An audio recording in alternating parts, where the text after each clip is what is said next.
Salut copain, ça joue bien?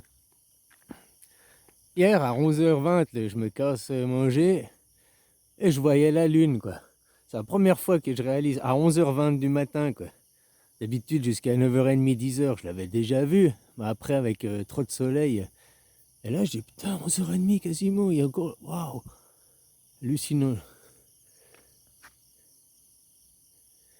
Eh, pour ceux qui disent que Trump, il veut pas la guerre, machin, blablabli, blablabla, il est contre les gens de l'ombre.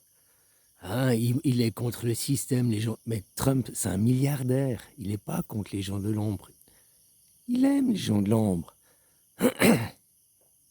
Les gens de l'ombre, c'est les juifs, hein. Faut arrêter hein. C'est eux qui ont gagné à la Deuxième Guerre mondiale. Et puis depuis, on vit dans leur monde. C'est eux les dirigeants, c'est eux les maîtres. Qui a gagné la guerre si les Allemands ont perdu? Les Alliés. Mais les Alliés de qui? Les Alliés des Juifs. Ah, c'est pas les Français, c'est pas les Allemands, c'est les Juifs derrière qui commandent. Les vrais dirigeants. Trump, il n'est pas contre les gens de l'ombre, parce que Trump, c'est un pro-sioniste. C'est un jésuite. Jésuite, c'est l'extrême droite dans les catholiques, dans les chrétiens. Ça aussi, nous avons le sens supérieur, nous sommes meilleurs. C'est aussi toutes ces théories, ces philosophies suprémacistes, hein. Il est milliardaire. Vous croyez vraiment que les gens de l'ombre, ils laisseraient quelqu'un arriver à la présidence? Mais même être candidat, ils ne le laisseraient pas. S'il n'y avait pas un contrôle, s'ils n'étaient pas d'accord sur leur désaccord, quoi. Tout ça, c'est du show. Trump, c'est un pro-sioniste. Il a fabriqué 2 nouveaux missiles exprès, pas pour un autre pays que l'Iran. 2 missiles spéciaux pour l'Iran pour détruire les bunkers en profondeur là, d'enrichissement d'uranium. Il sait très bien, il a conscience, il sait ce que c'est, tu vois. C'est pas que son mandat d'avant, il n'a pas été en guerre, que ça veut dire que ce mandat-là qui vient, ça veut pas dire qu'il ne fera pas la guerre. Ok, la guerre, c'est mauvais pour les affaires, lui, c'est un businessman. Sauf que le business model, l'économique modèle des Amériques, c'est la guerre. Sans guerre, l'économie américaine, elle coule. Ils ont toujours besoin bouffer un autre pour grossir, bouffer un autre, puis grossir, bouffer un autre, puis grossir. Ils sont à 25 trillards. 25 000 milliards, si tu veux. Hein. Je comprends pas, ils disent 25 000 milliards, ils n'ont pas été à l'école. 25 000, non, c'est 25 trillards. On passe à une unité de plus. Hein, pour te rendre compte, parce que maintenant c'est des chiffres tellement hallucinants, pour te rendre compte en temps, 1 million c'est 11 jours. 1 milliard c'est 31 ans. Si tu prends une seconde, un euro, enfin un dollar, quoi. Donc déjà de 1 million, 10 jours, 1 milliard, 31 ans. Tu te rends compte la proportion de temps, 10 jours et 31 ans, il y a quand même une sacrée différence. 1 million, 1 milliard. Maintenant, de 31 ans, c'est 1 milliard, à 1 trilliard, bah c'est 31 ans, à 31 000 ans. Tu rends compte encore la différence? De 31 ans, alors de 10 jours à 31 ans, c'est déjà énorme la différence pour comprendre. Maintenant, on parle de 31 ans à 31 000 ans. Puis eux, de 25 trillards, c'est leur PIB, leur économie est à 25 trillards. Ils ont besoin de bouffer un aussi gros. La Chine à 18 trillards. Je dis, la Russie, oublie pas que tous ces gens, et Bilderberg, Forum économique de Davos, machin, ils mangent aux mêmes tables, ils mangent au même râtelier. Derrière, c'est les mêmes gens de l'ombre qui contrôlent dans le monde judéo-chrétien. Après, dans le monde nazi, je ne sais pas si leur influence, c'est peut-être pour ça qu'ils veulent l'attaquer aussi. Parce qu'ils ont peut-être pour prendre le marché, prendre les influences. Quoi qu'il en soit, s'ils attaquent, c'est leur projet. Guerre dans le Pacifique en 2027 avec la Chine, c'est une guerre mondiale hein, qui est prévue. Là, les Japonais sont en train de remettre leur budget défense. Ils sont en train, vous en France aussi, partout dans tous les pays, ils sont en train de remettre des sous dans le budget défense. Parce que s'il y a une guerre en 2027, c'est pas tout d'un coup, oh, il y a la guerre, surprise. Oh, ça, oui, pour nous, pour les péons, ce sera comme ça. Il va arriver des tensions, tout d'un coup, en 2 semaines, un mois, et hop, ça va passer d'un monde qui est en paix, enfin, en paix, relativement en paix, comme il est maintenant, à tout d'un coup, à une guerre totale, quoi. En plus, ça se fera en 2 semaines, un mois, ça ira hyper vite. Pour nous, les péons, c'est ce qu'on croira. Pour eux, les dirigeants, Xi Jinping, machin, ils ont déjà assis une table, ils savent, ils ont déjà signé les accords. Genre le 19 septembre 2027 à 19h27, un truc comme ça, boum, la première salve, la première attaque. Ok, ils le savent, les dirigeants le savent. Maintenant, ils se préparent, ils remettent du budget dans l'armement, ils remettent... Pourquoi ils ne vont pas informer le peuple? Imagine, on te dit maintenant, 19 septembre 2027, début de la guerre. Qu'est-ce qui va se passer dans la psyché des gens? Alors, il y en a, ils vont paniquer total. Il y en a, ils vont devenir violents. Vu que c'est la guerre, il y en a, ils vont commencer la guerre déjà. Il y en a, ils vont avoir plus de limites. Tu vois ce que je veux dire? Mais pour faire la guerre, si tu es le dirigeant, tu as besoin que tes gens soient confiants, que tes gens soient motivés. Donc, c'est pas... Si tu leur dis dans 2 ans il y a la guerre, les gens ils vont pas être motivés. La générale des partis, les gens lambda, ils vont dire mais pourquoi vous faites rien pour éviter la guerre? Pourquoi vous faites rien? Blablabla. Tu comprendras qu'il faut à chaque fois il leur faut une guerre. Ah, c'est confronter leurs égos à 2 balles quoi.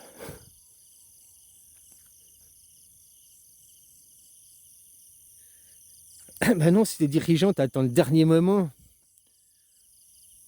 T'attends le dernier moment pour informer les gens, même si tu sais 2 ans avant qu'il va y avoir la guerre tel jour, telle heure, t'attends le dernier moment, justement. Ah, tu te prépares à la défense et tout, quoi.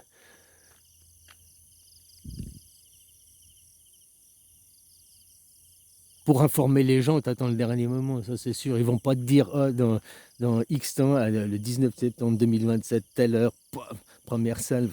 Parce que les gens, pendant 2 ans, qu'est-ce que vous faites? Pourquoi vous évitez pas? Pourquoi... Hein?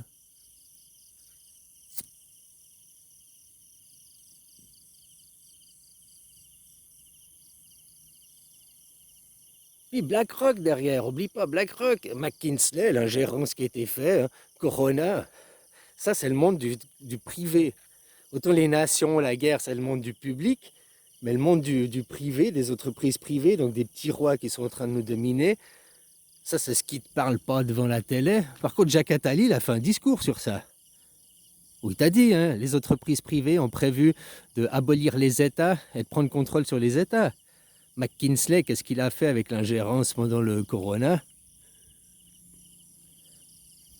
Qu'est-ce que Manon Netanyahou, comme je t'ai dit, ces gens ont créé l'ONU, ces gens ont créé l'OMS, ont créé les institutions, c'est eux qui ont gagné le jeu. C'est pour ça que maintenant, ils en ont rien à foutre de l'ONU. Alors pour le public, pour l'avis général des gens, ils sont obligés de rendre des comptes, blablabli, blablabla, essayer de faire bonne figure. Mais dans la réalité, les faits, ils en ont rien à foutre, quoi. Pourquoi ils attaquent le Liban aujourd'hui? Qu'est-ce qui se passe? Ça, c'est pas de la défense, c'est de l'invasion. Puis que tu l'entends, maintenant il dit le même discours qu'il a sorti un an en arrière. Nous devons éradiquer le Hamas jusqu'au dernier du Hamas. Nous tuerons le chef. Nous n'arrêterons pas tant que le chef n'est pas tué. Bon, quand ils avaient tué Nasrallah, je t'avais dit, là, ils ont tué le chef. Normalement, ils ne devraient pas faire la guerre, ils ont tué le chef. Donc, ils n'ont pas besoin de...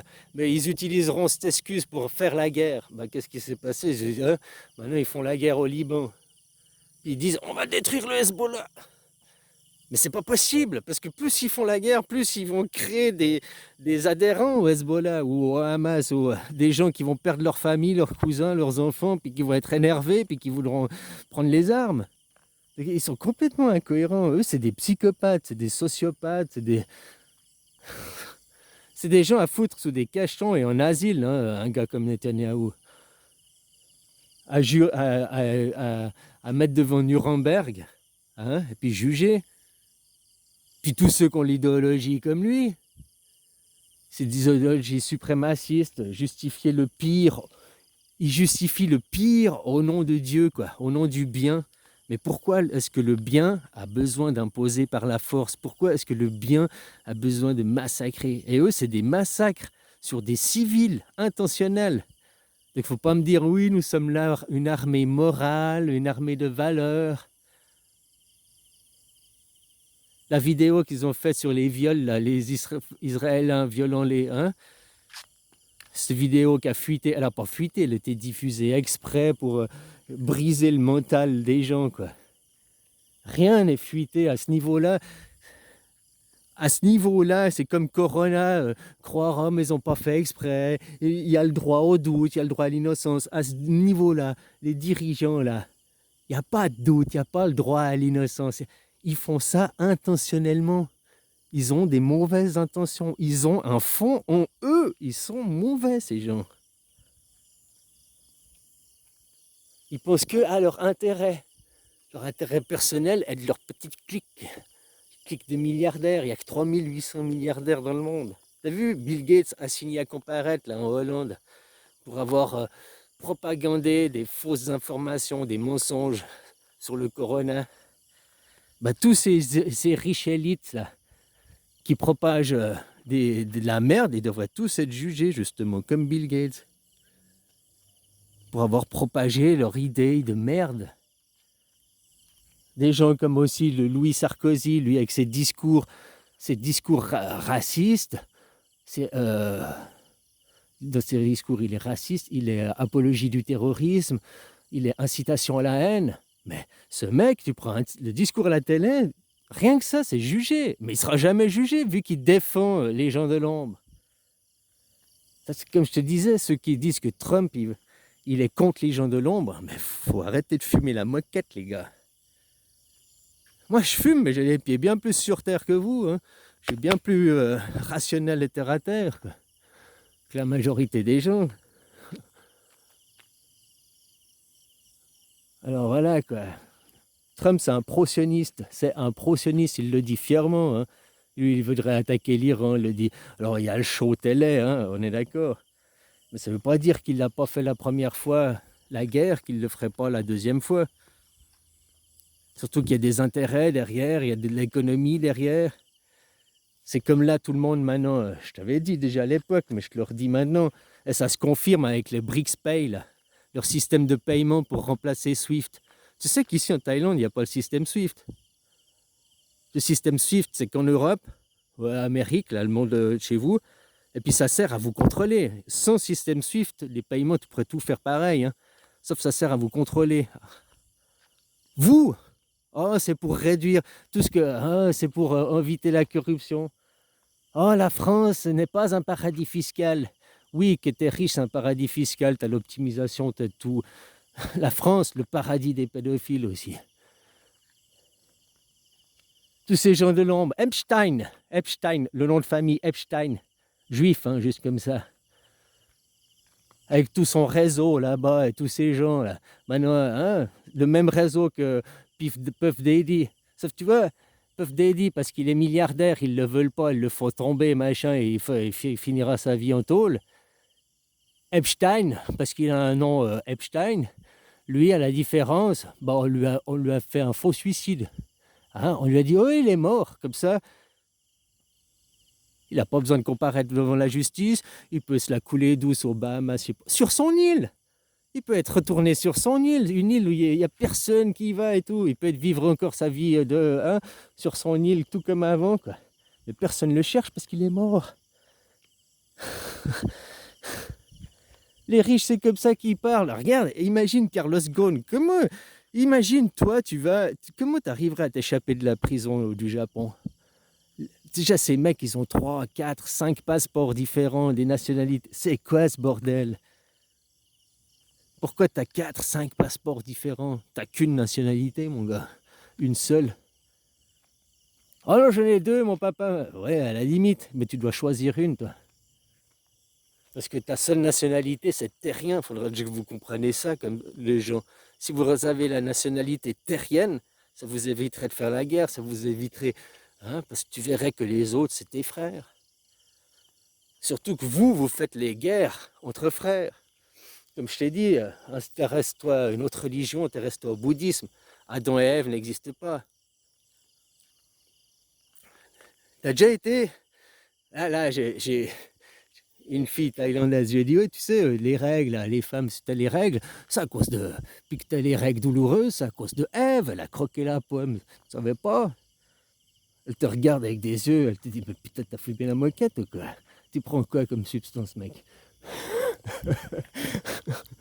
Le pire, c'est que chez nous, il y a des femmes qui croient que c'est à cause qu'elle a croqué la pomme que maintenant les femmes, elles ont des règles, puis que c'est les règles douloureuses, ça vient de croquer la pomme, du péché capital. Là, Bouddha, lui, Bouddha, il est né, il a fait 7 pas, et hop, il a parlé.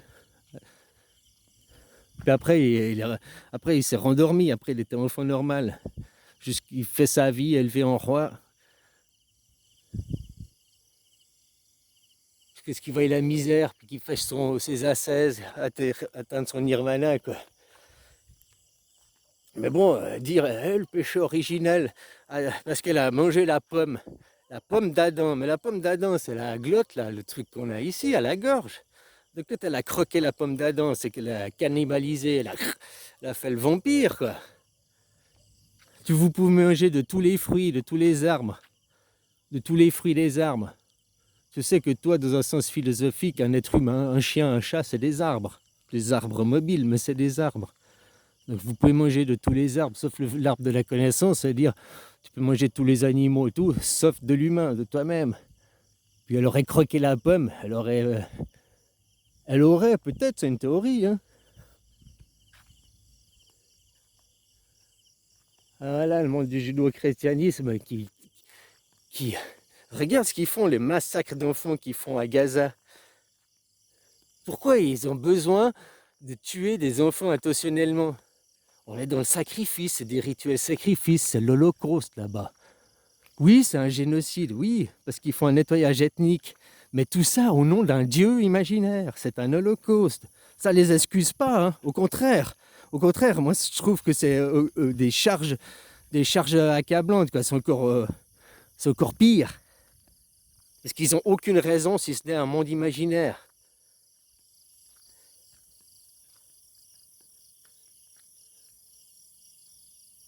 Et puis maintenant ils sont là, on va créer une zone de sécurité, machin, hein.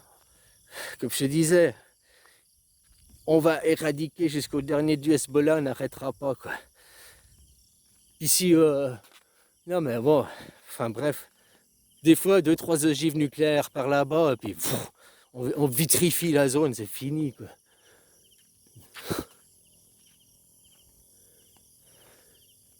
Oh, enfin voilà, quoi, copain, quoi. Tout ça pour te dire que Trump, non, il n'est pas anti-système, il n'est pas anti les gens de l'ombre, c'est un pro-sioniste. Hein, voilà, puis c'est des milliardaires, ces gens. C'est pas qu'il fait semblant d'être ton copain parce qu'il veut avoir des électeurs. Hein. Pourquoi ils lui ont mis Kamala Harris en face? Ok, Biden, il était débile, c'était papy sénile. Mais au lieu de prendre Kamala Harris, ils auraient pu prendre Obama, par exemple.